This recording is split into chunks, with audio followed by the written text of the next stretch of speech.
ప్రతి ఒక్క నాయకుడు కూడా ముందుకు కదిలి వరంగల్ పార్లమెంట్లో కూడా అధిక మెజారిటీనిచ్చి మరి ఇక్కడ కడియం శ్రీహరి గారి కూతురు మరి ఆయన చాలా సీనియర్ అనుభవజ్ఞులు.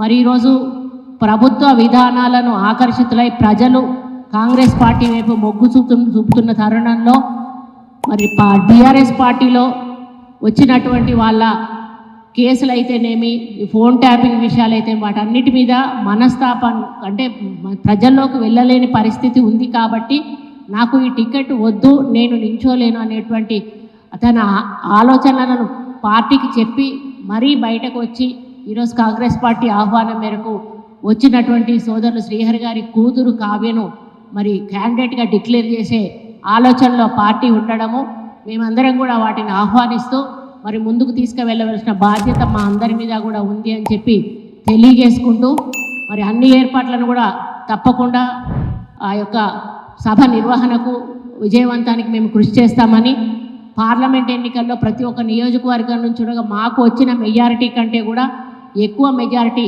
తీసుకురావడానికి ప్రతి ఒక్కరం కూడా కష్టపడదామని కూడా తెలియజేసుకుంటూ మరి రాబోయే ఎన్నికల్లో మరి మీ మీడియా మిత్రుల సహకారం కూడా ఎంతైనా అవసరం. మీరందరూ కూడా చూశారు, గత పరిపాలనలో మిమ్మల్ని ఎవరు కూడా పట్టించుకోలేదు. ఆ రోజు రాజశేఖర రెడ్డి గారు ఉన్నప్పుడు మాత్రం మీడియా వాళ్ళని పట్టించుకున్నారు. ఈయనైతే ఎన్నో మాటలు చెప్పారు కేసీఆర్ గారు, కానీ మీడియా సోదరులను కూడా చూడలేనటువంటి పరిస్థితి ఉంది.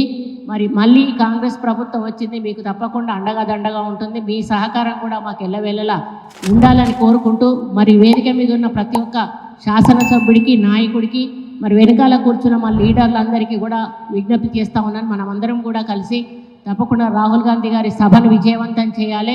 రాబోయే ఎన్నికల్లో ప్రతి నియోజకవర్గం నుంచి కూడా భారీ మెజారిటీనిచ్చి మరి వరంగల్ నియోజకవర్గ పార్లమెంట్ అభ్యర్థిని కావ్య గారి గెలుపు కోసం కృషి చేయాలని కోరుకుంటూ సెలవు తీసుకుంటాను.